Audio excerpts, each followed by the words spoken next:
안녕하십니까. 오랜만입니다. 골방 라이브 시작하기 전에 제가 사업체가 3개가 거늘고 있는데, 물론 제가 직접 경영은 하진 않지만 도와줘야 할 부분이 상당수가 있습니다. 처자식들이 다 맡아서 하지만 그 사업을 옆에서 좀 거들어줄 때가 있다 보니까 영상을 날마다 보내는 거를 일주일에 한두 번밖에는 보낼 수가 없는 상황이 발생했습니다. 나쁜 것은 아닙니다. 모두가 다 우리 주님이 운영하는 업체지 제 개인이 하는 것은 아닙니다. 감사, 그분을 영화롭게 하다, 그 두 번째 시간을 갖기 전에 우리 목사님들 자성을 좀 할 필요가 있습니다. 저는 그동안에 목사하면서 쭉 37년간을 사업체를 경영했던 사람이고 지금도 도와주고 있습니다. 그런데 이게 목사한 지는 얼마 안 됐으나 그게 중요한 게 아니라 사회 사람들은 서로 주고받고 할 때 감사하다, 고맙다 이 말을 자주 합니다. 그런데 우리 목사 사회에서는 제가 많이 도와주고 있습니다. 물론 그게 돈 받고 도와주는 것도 아니고, 제가 아픈 사람이 있다 또는 어디가 안 좋은 사람이 있다, 제 전문 분야이기 때문에 도와줍니다. 무료로 도와주면은 100명을 도와줬을 때 단 한 명도 감사하다 소리를 저한테 해본 적이 없습니다. 다 목사들입니다. 어쩌면 그럴 수가 있을까요? 감사는 하나님을 영화롭게 하는 것입니다. 그 뜻은 뭐냐? 인간끼리 일어나는 일에 대한 감사입니다. 그래서 그 감사하다는 말, 그렇게 하기가 싫은지 또는 습관이 안 되었는지는 모르겠으나 인간에게 감사합니다 하고 목사님이 이야기 한마디 한 거는 그 자체가 하나님을 영화롭게 하는 것입니다. 근데 그래도 안 하려니까? 하나님께만 감사하다 하면 끝난 것입니까? 아닙니다. 인간에게 감사하다 이 말을 못하는 사람은 하나님께도 감사하다 말 못합니다. 말 안 해요. 그것이 원칙입니다. 하나님이 이 세상을 다스릴 때에 인간을 창조하신 것, 그것은 모르는 사람이 없습니다. 그 뭐냐? 자기 모습과 형상대로 창조했다는 뜻은 그 사람에게도 하나님의 심성과 그림자가 있다는 것입니다. 그러면은 인간에게도 하나님의 모습과 형상이 있다고 한다면은 서로가 서로에게 주고받고 할 때에는 감사하다는 말은 반드시 필요한 것입니다.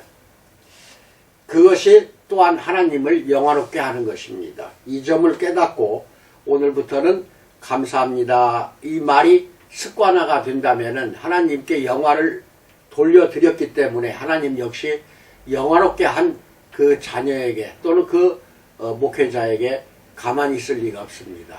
반드시 복을 베풀어 주십니다. 그 점을 잘 깨달으시고 오늘은 6번째 돌아오라에 대해서 알아봅니다.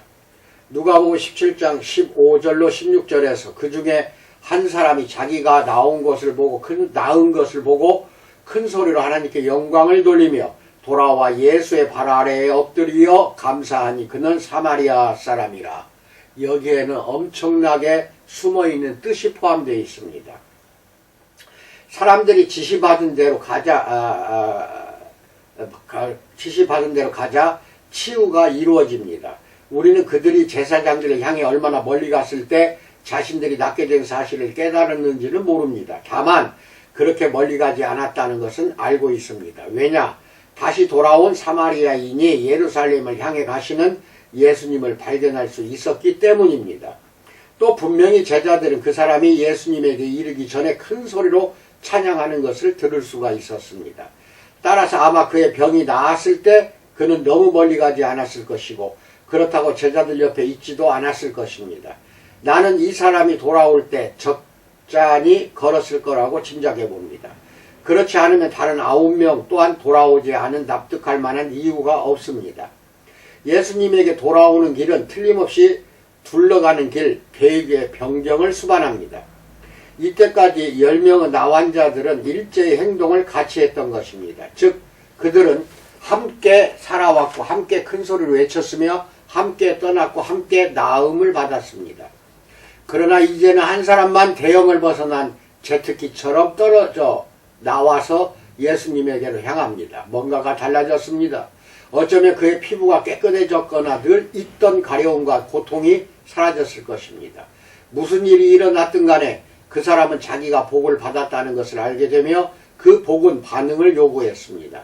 제일 먼저 그는 보았고 그 다음에 몸을 돌렸고 그 다음에 찬양했습니다. 그런 반응은 당연히 1세기의 유대인에게 완전히 자연스러웠을 것입니다. 시편을 포함한 히브리 성경은 찬양과 감사의 명령들로 가득합니다. 시편 30편 4절은 주의 성도들아 여호와를 찬송하며 그의 거룩함을 기억하며 감사하라 라고 말하며 시편 79편 13절은 우리는 주의 백성이요 주의 목장의 양이니 우리는 영원히 주께 감사하며 주의 영예를 대대에 전하리이다 라고 말합니다. 또한 시편 100편 4절은 감사함으로 그의 문에 들어가며 찬송함으로 그의 궁정에 들어가서 그에게 감사하며 그의 이름을 송축할지어다 라고 말합니다. 병고침을 받은 사람은 택한 백성에 속하지 않았던 사람들입니다. 그렇지만 그 사실이 그를 멈추게 하지는 못합니다. 그는 예수님을 찾기 위해 왔던 길을 돌아갑니다. 예수님을 발견하자 그의 발 앞에 엎드려 자기를 낫게 해주신 분께 진심으로 감사를 드립니다. 에몬스에 따르면 감사와 그와 어원이 같은 말들이 성경에 150회 이상 나오며 감사는 교회사에서 소중히 여겨온 가치라고 말합니다. 종교개혁가 마르틴 루터는 감사를 기본적인 그리스도인의 태도로 언급하며 신학자 칼 바르트는 은혜와 감사는 하늘과 땅처럼 함께 간다. 목소리와 메아리처럼 은혜는 감사를 불러온다라고 말했습니다. 존 웨슬리는 참된 신앙은 하나님을 향한 올바른 감정이자 사람을 향한 올바른 감정이다. 두 단어로 말하면 감사와 자애다. 즉 우리의 창조주의자 최고의 은인에 대한 감사와 우리의 동료 피조물들에 대한 자애다 라고 말했습니다. 조나단 에드워즈는 그의 고전 신앙 감정론에서 하나님을 향한 감사의 마음이 은혜롭게 생겨나는 것을 시인합니다. 사마리아인이 기쁨과 함께 나타낸 것이 바로 이런 감정입니다. 그런데 그 사마리아인이 아직 겸손하게 예수님의 발 앞에 있을 때 날카로운 세 가지 질문이 잇따라 나오는데 이것은 그 즐거운 장면의 그림자를 드리웁니다. 7번째, 은혜와 감사에 대해서 알아봅니다. 누가복음 17장 17절로 18절에서 예수께서 대답하여 이르시되 10사람이 다 깨끗함을 받지 아니하였느냐? 그 9은 어디 있느냐? 이 이방인 외에는 하나님께 영광을 돌아올 자가 없느냐 하시고 라고 말씀합니다. 솔직히 고백하자면 이 세 질문은 항상 나를 괴롭혀 왔습니다. 언뜻 보기에 그 질문들이 예수님 편에서 찬양과 인정을 바라는 유치한 요구를 나타내는 것 같습니다. 그는 기적을 행한 것으로 족하지 않으셨을까요? 선을 행하는 것 자체가 보상이 아닌가요? 왜 그는 감사를 받아야만 하셨을까요? 그 장면은 내 아이들의 미성숙한 행동을 떠올리게 합니다. 그 아이들은 사소한 집안일을 하거나 형제 자매를 위해 작은 호의를 베풀었으면 내 앞에 서서 인정을 받으려고 안달을 합니다. 혹은 솔직히 말하면 나 자신도 사소한 일에 대해 인정을 받고 싶어 합니다. 식기세척기에 그릇들을 넣는 일이든 책을 쓰는 일이든. 그런데 하나님의 아들이 정말 그렇게 째째하고 자신감이 없단 말인가요? 우스운 이야기입니다. 제가 요즘은 조금 한가해서 음식을 여러 가지를 만들어 봅니다. 그리고 외출했던 아내가 돌아와서 아이고 맛있어요. 참 잘 만들었어요. 이 말을 해주기를 은근히 속으로는 바라고 있습니다. 그만큼 우리 인간들은 상대방에게 인정을 받고 싶어 합니다. 그들은 예수님이 시키신 대로 제사장들에게 가고 있지 않았는가요? 그런데 돌아온다는 것은 불순종 아닌가요? 게다가 일부러 그를 다시 찾으려면 시간과 노력이 필요하고 그들이 공동체로 돌아가는 것이 그만큼 늦어질 것입니다. 따라서 그들이 돌아오지 않아도 예수님은 이해하실 것입니다. 그들은 단지 명령을 따르고 있었을 뿐입니다. 그런데 예수님만 이해하지 못하셨습니다. 그는 외적인 순종 이상 무언가를 원하셨습니다. 그들의 마음에 감사한 옷을 입히기를 원하셨습니다. 그리고 그들이 병이 나은 후에 정말로 이것을 기대하셨을까요? 에몬스는 이렇게 말합니다. 감사는 우리가 좋은 것을 받았다는 것을 알고 의식하는 것이다 라고 말합니다. 이 사람들은 알았을까요? 만약 소크라테스의 말처럼 반성하지 않는 삶은 살 가치가 없다면 감사하지 않는 삶도 그와 마찬가지일 것입니다. 배은망덕은 일종의 무지입니다. 감사하지 않은 9사람은 그저 예의가 없는 것만이 아니었습니다. 그들은 무지했고 우주 진리와 조화를 이루지 못했습니다. 우리는 선의 창조자가 아니라 수혜자들입니다. 감사하지 않는 것은 이 기본적인 사실에 대한 우리의 놀라운 무지를 드러내는 것입니다. 무지여서 감사하지 못하는 것입니다. 그저 희미하게 하나님을 아는 사람들도 감사의 필요성을 인식할 수 있습니다. 인류 역사가 드러내는 사실이 있다면 그것은 우리가 의존적인 피조물이라는 것입니다. 우리는 내리는 비, 햇빛, 의사의 치료, 사라진 유성에 의존합니다. 그러나 우리에게 감사는 자동적으로 나오는 것이 아닙니다. 나는 종종 무신론자들의 해돋이를 보고 누구에게 감사할까 궁금했습니다. 망막에서 이루어지는 임의적인 분자의 상호작용에 대해 우주에게 감사를 표현하는 것은 별로 설득력이 없어 보입니다. G.K. 체스터튼이 그리스도인이 되기 전에 그 훌륭한 작가이자 저널리스트는 삶의 장엄함과 그 모든 것에 대해 감사할 하나님이 존재하지 않는다는 사실간의 모순에 대해 골똘히 생각하며 머리를 쥐어짰습니다. 모든 행복에 대한 시험은 감사다. 나는 비록 누구에게 향한 것인지는 몰라도 감사를 느꼈다. 아이들은 산타클로스가 양말 속에 장난감이나 사탕을 넣어주면 감사한다. 산타클로스가 내 양말 안에 2개의 기적적인 다리를 선물로 넣어주었는데 나는 그에게 감사할 수 없는가? 우리는 담배나 슬리퍼를 생일 선물로 주는 사람들에게 감사한다.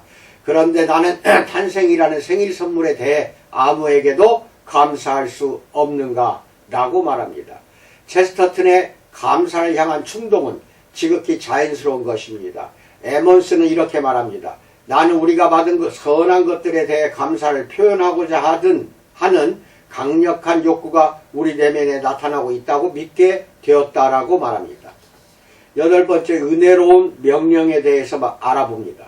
존 파이퍼 목사는 C.S. 루이스의 에세이 찬양에 관한 이야기를 읽기 전까지 하나님께서 우리의 찬양을 갈망하실 뿐만 아니라 그것을 명령하신다는 사상과 씨름했습니다. 그는 이렇게 말합니다. 그러나 찬양, 그 대상이 하나님이든 다른 무엇이든 간에 관한 가장 명백한 사실은 이상하게도 나를 피해갔다. 나는 그것을 칭찬, 인정, 경의를 표하는 것과 관련해서 생각했다. 부끄러움이나 다른 사람들이 지루해야 할 거라는 두려움이 고의적으로 그것을 막지 않는 한 모든 즐거움은 자연히 찬양으로 넘쳐 흐른다는 것을 알지 못했다. 세상은 찬양 소리로 가득하다. 즉 연인들은 사랑하는 사람을, 독자들은 제일 좋아하는 시인을, 걷는 사람은 전원을, 게임하는 사람은 자기가 제일 좋아하는 게임을 찬양한다.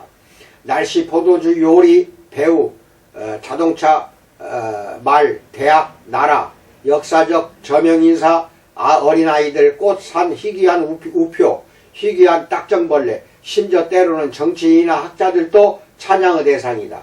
가장 겸손한 사람들, 그리고 균형을 유지하는 동시에 가장 마음이 넓은 사람들이 가장 많이 찬양을 하는 반면에 화를 잘 내는 사람들, 부적응자들과 불평분자들은 가장 적게 찬양을 한다는 사실을 알아채지 못했다.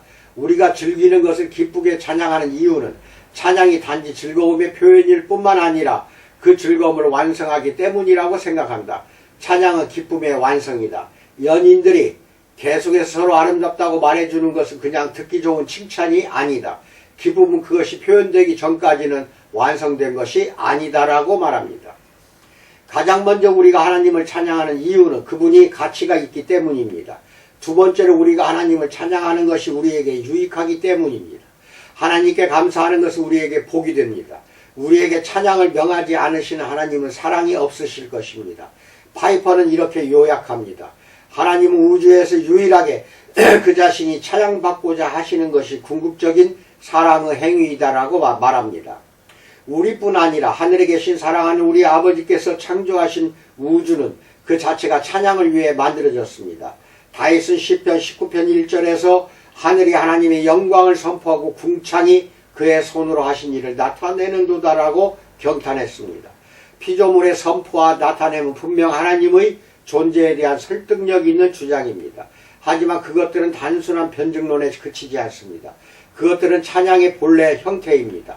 하늘은 기뻐하고 땅은 즐거워하며 바다와 거기에 충만한 것이 외치고 바다와 그 가운데에 있는 모든 것을 즐거워할지로다. 그때 숲의 모든 나무들이 여호와 앞에서 즐거이 노래하리니 라고 시편 96편 11절로 12절에서 말하고 있습니다. 예수님이 지상사역의 마지막 주에 예루살렘으로 들어가실 때 제자들에게 시편 말씀을 되풀이하는 찬양이 터져나왔습니다. 찬송하리로다 주의 이름으로 오시는 왕이여 하늘에는 평화요 가장 높은 곳에는 영광이로다라고 찬양합니다. 그러나 일부 바리새인들은 선생이여 당신의 제자들을 책망하소서라고 으르렁거리듯이 말했습니다. 그러자 예수님은 내가 너희에게 말하노니 만일 이 사람들이 침묵하면 돌들이 소리 지르리라 라고 대답하셨습니다. 찬양은 선택이 아닙니다. 그것은 기쁨에서 나오는 필연적인 것입니다. 유일한 질문은 우리가 성가대에 우리의 목소리를 더할지 말지에 관한 것입니다. 9번째, 우리가 할 수 있는 최소한의 일에 대해서 알아봅니다. 미국 어느 목사 이야기입니다. 내가 병원에 있을 때 있었던 일이다. 사랑하는 사람이 사망의 음침한 골짜기를 바라보는 수술대 위에 있었다. 우리는 복도에서 초조하게 의사의 말을 기다리고 있었다. 과연 우리가 사랑하는 사람이 뇌의 압력을 완화하기 위한 수술을 잘 견뎌냈는지에 관해서였다. 진단은 암울했다. 즉 쉽게 제거할 수 없는 종양이었다.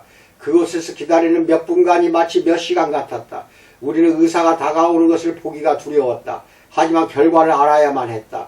기다리는 것은 고통스러운 일이었다. 모퉁이를 도는 발소리가 들릴 때마다 마치 우리가 두려워하는 소식을 가져오는 것 같았고 그게 아니라는 걸 확인할 때마다 깊은 한숨을 쉬었다. 마침내 의사가 왔다. 하지만 그는 흥분한 표정이었다. 그는 믿을 수 없는 이야기를 우리에게 해주었다. 종양이 없다는 것이다. 문제는 감염 때문에 생긴 것이었고 치유할 수 있다고 했다. 우리는 말없이 서서 그가 한 말을 이해하려고 애썼다. 암이 아니었다. 마침내 사실을 인지한 나는 값싸기 소리쳤다. 하나님을 찬양합시다. 그것은 의무가 아니었다. 기적은 찬양을 요구하며 우리는 그런 상황에서 기쁘게 찬양을 드린다. 하나님의 복들, 즉 우리가 가끔씩 경험하는 거창한 복들이 아니라 매일 일어나는 기적들을 생각할 때 우리가 할 수 있는 최소한의 일은 감사합니다라고 말하는 것이다. 우리는 매일 모든 일에 감사해야 한다. 맑은 공기, 햇빛, 우정, 결혼생활 같은 것들에 대해 그런데 우리는 너무나 자주 우리가 가질 수 있는 것보다 가질 수 없는 것에 초점을 둡니다. 우리가 모든 삶을 힘든 부분들까지도 선물로 여길 때 감사는 자연스럽게 생겨납니다. 10번째, 회복시키는 믿음에 대해서 알아봅니다. 누가복음 17장 19절은 그에게 이르시되 일어나 가라 내 믿음이 너를 구원하였느니라 하시더라 라고 말씀합니다. 미국의 어느 목사 이야기를 또 합니다. 내가 어릴 때 우리 어머니와 아버지는 크리스마스에 우리 할머니, 할아버지와 다른 이들에게 감사하는 편지를 꼭 쓰게 하셨다. 나는 대개 불평하며 마지못해 이 임무를 수행했다. 하지만 그럼에도 불구하고 이것은 좋은 훈련이었다. 나의 이기심에서 벗어나게 해주고 내가 얼마나 다른 이들의 친절에 의존하며 살았는지를 깨닫게 해주었기 때문이다. 에몬스의 말에 의하면 자아는 행복이나 삶의 의미를 발견하기에는 매우 부족한 장소이다 라고 말합니다. 그러니 궁극적으로 모든 것을 주시는 하나님께 감사드리고 오직 그만이 가져다 주시는 영원한 기쁨을 발견한다면 얼마나 더 좋겠습니까? 그 사람이 예배를 드리고 일어나 마침내 나머지 9명을 찾아내어 예수님께 감사드렸던 것을 말하고 예수님이 왜 그들이 돌아오지 않았는지 궁금해하셨다는 걸 얘기를 전했을 때 그 9사람이 어떤 기분이었을지 궁금합니다. 어쩌면 다른 사람들이 나중에 예수님이 그들을 배은 망덕의 예로 삼으셨다는 얘기를 해 주었을지도 모릅니다. 분명히 누가가 그들의 이야기를 자신의 복음서에 포함시켰을 때 생존해 있던 사람들은 즉시 그것이 자신들의 이야기인 것을 알아차렸을 것입니다. 그들은 감사함으로써 그들의 기쁨을 더 깊고 확고하게 만들 기회를 이미 놓쳤습니다. 그들의 감사하지 않는 마음을 알게 되었을 때 그들이 치유받을 때 느꼈던 기쁨도 사라져버리지 않았을까요? 헨리는 감사드린 사람이 다른 9명보다 더 많은 것을 받았다고 말합니다. 왜냐하면 그는 특별히 내 믿음이 너를 구원하였느니라는 찬사로 그의 치료를 확인받았기 때문이다.